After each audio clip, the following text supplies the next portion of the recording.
Hello everyone. In this session, I'm going to give you a brief introduction to R, wherein my major agenda is to cover what is R, why do we really need to use R, why should we not use R, for what purposes we are going to use R, and in what cases R is not recommended, and when is generally R used. So this is what we are going to talk of. A very simple session, very small session. So just to get an initial overview, what is R? Let's understand it's a programming language. It's a very common misconception among people that it's a statistics program. It's like SPSS, it's like SAS, but no, it is not. It's a proper programming language like a C, C++ and a Java, right? It is a proper programming language. It's not a statistics tool like SPSS, SAS, Minitab, or for that matter any other. So it's a language, but a lot of usage. If I'm getting into statistical computing, if I want to do some kind of interesting graphics, charts, probably it's a very powerful tool. But first of all, it's a language. So if I have to really do very in-depth, very advanced statistical analysis, probably it is the number one choice in the current world. And much more than that, it's open source, which means it is primarily free to use, right? When we are talking about using programs like SPSS from IBM or even SAS or Minitab, they are all expensive licenses. The licenses for each of these products are pretty expensive. But on the other hand, when I'm looking at R, it's primarily open source. And users like you and me, they can contribute to the development. So whatever is the base R that has been developed by the R community, this base R is extended by people like us in the form of packages. Any one of us can create packages and again upload the same packages for the benefit of others into that same library, into the website. We can upload all these packages, which is the repository is called as CRAN. I'll be talking about it soon. So you visit this particular link, cranrproject.org web packages. Today you could clearly see that there are heavy more than 8,500 odd projects that are packages that are available, which are extending the basic R which is developed by the R community with additional core functions and highly specialized methods. If I want to do the analytics relating to financial data, I have so many packages that are already written by various experts. I want to do a marketing analytics on marketing data, doing customer segmentations, etc. I have different packages which are addressing that need. I want to perform some kind of econometric analysis on the data. There are a good number of packages that are helping us to do this. So a lot of domains are typically integrated into the R functionality, which are extending the base R functionality, which are catering today to multiple domains. That is where R has become a much more powerful tool compared to any other softwares, right? Then why R?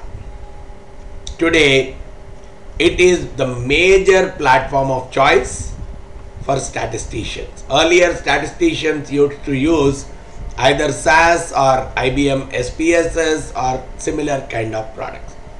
But nowadays there is a good move of the statisticians from those traditional programming languages to the world of R. And any new innovations happening in the world of statistics, you are able to see that those are getting translated into R programs very, very quickly, because any user can typically create such kind of a program and he can upload it to the CRAN network. So instead of waiting for that new innovative method coming into a SAS or SPSS when they release their next new version, we could see that much faster when we are looking at the R repository. So that's one more reason learning R is a very good choice.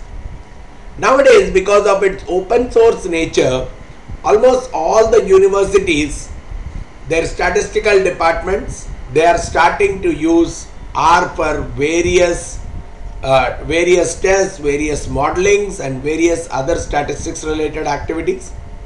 And nowadays even this is spreading to other disciplines. Even econometricians started using R quite heavily. Even in various other disciplines like psychology, etc., also R is replacing many existing tools that are being used. So there are good number of analytical tools that are there in R. So with the growth of business analytics, so as the business analytics is started to grow, even the R as a tool also started to grow widely and more popularly. And it really helps us to write different analysis that I can reuse. So write once and reuse in different sets of data. I can create my own packages, right, or use someone else's packages which are more and more domain specific. And the other good thing about R is almost on all operating systems it is compatible.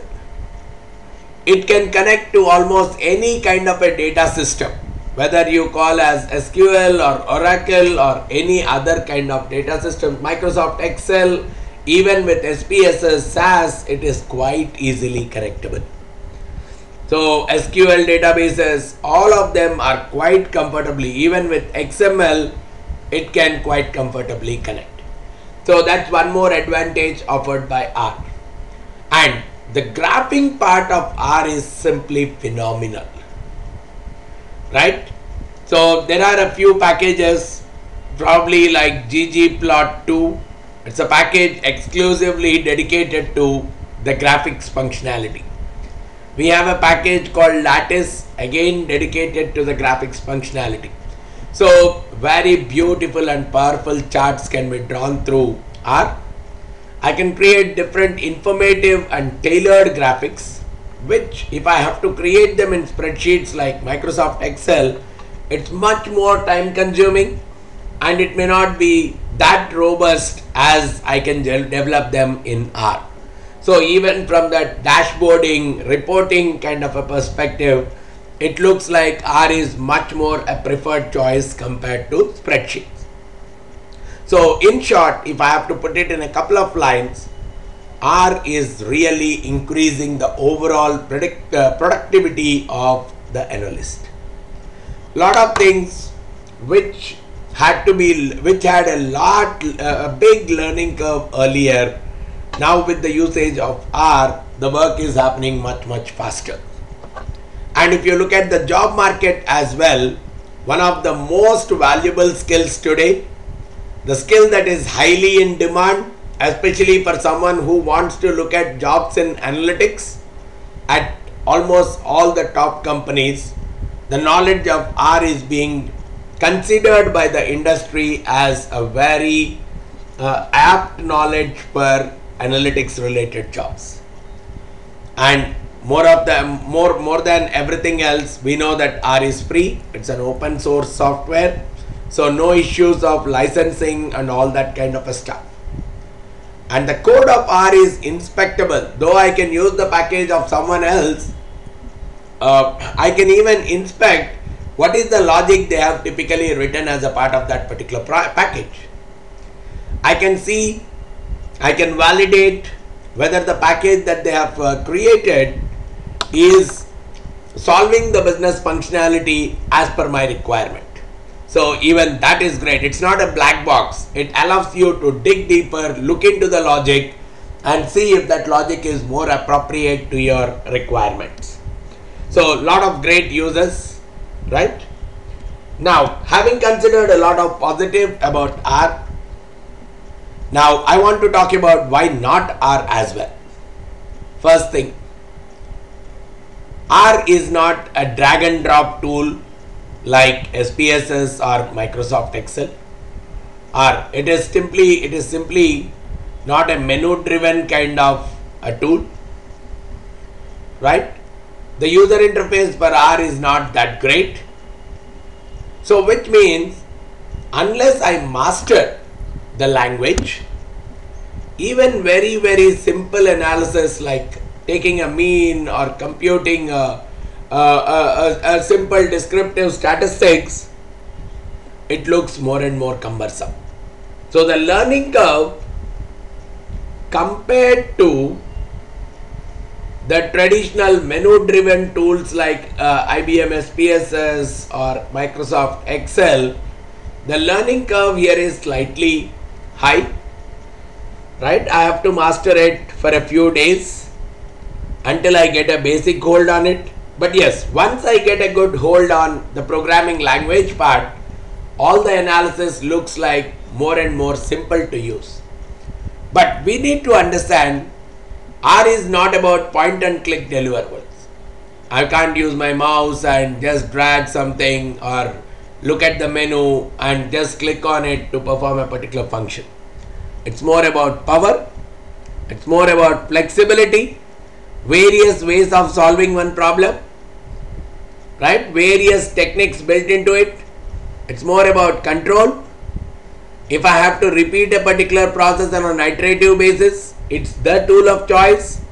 And the new innovative methods that are coming in various disciplines, they are getting created as packages. So probably you have to understand R is not about point and click kind of deliverables.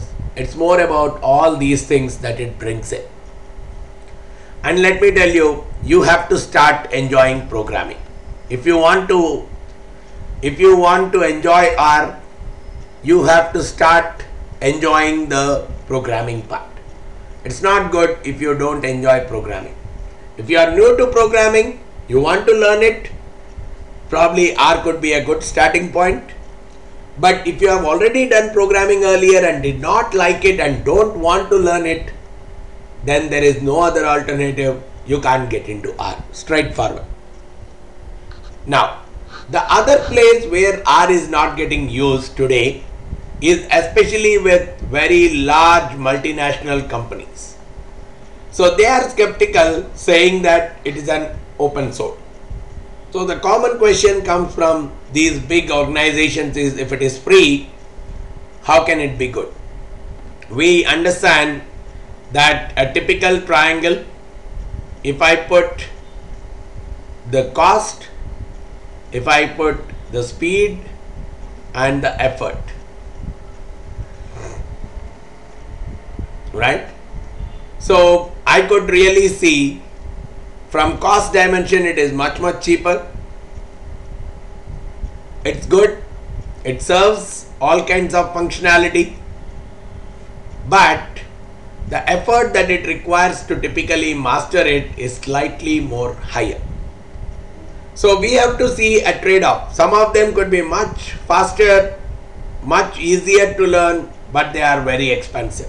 So it's a kind of a trade-off that we really need to get in, especially what kind of technique I can use, what are my priorities out of these three. And it's at any point in time I can do a particular tool or a package can do well on 2 dimensions, but I may have to sacrifice the third. And one more place where I don't look at using R is it's slightly unpredictable. I know there are 8,500 packages today that are there, but how many of them are reliable? They are all developed by people like you and me. They need not be fully tested. There is no one from the R community who is testing all these packages separately. So it's a kind of a trust that we are taking. With that trust, we are using those packages.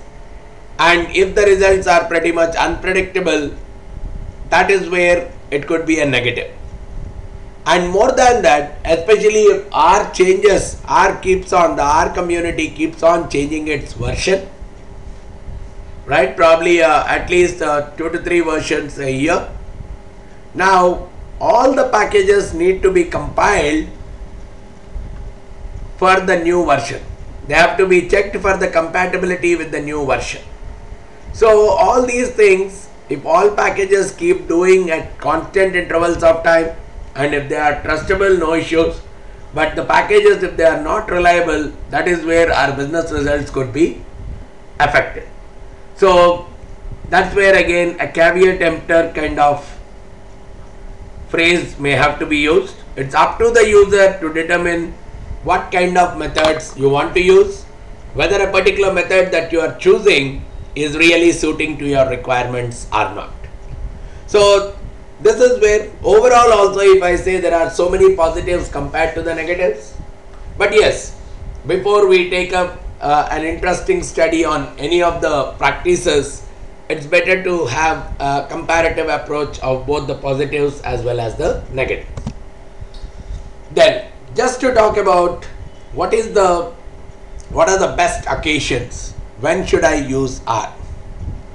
Especially when I have to look at more and more newer techniques of solving a problem, and those techniques which have come into the market very recently, not been incorporated into various traditional tools like SAS and SPSS, I'm sure you will find a solution for them in R, because the moment things are getting innovated, we see that their applications are being found in R. So this is one place where a large number of users are getting started to understand R and use R.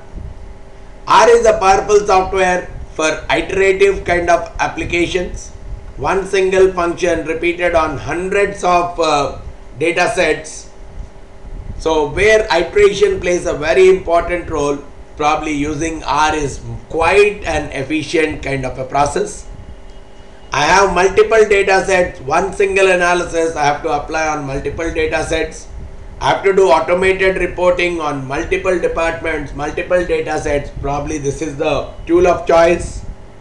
And if I have to get into developing a new analytical technique, or I want to get an in-depth insight into a particular technique, probably this is the tool of choice. So there are quite a good number of advantages, quite a good number of places where R becomes the unique choice for the user. Overall, if you appreciate the pluses and minuses and take it forward, understanding R is going to do a big advancement in the world of business analytics. So this is what I wanted to look as the basic introduction to R. These are the various areas that we have covered. If you have any further queries regarding the same, you can very well get in touch with me by giving me a call on the number that I have provided below, or you can send in an email at vamsidhar@pacegurus.com. Thanks a lot for listening to this session. Thank you very much.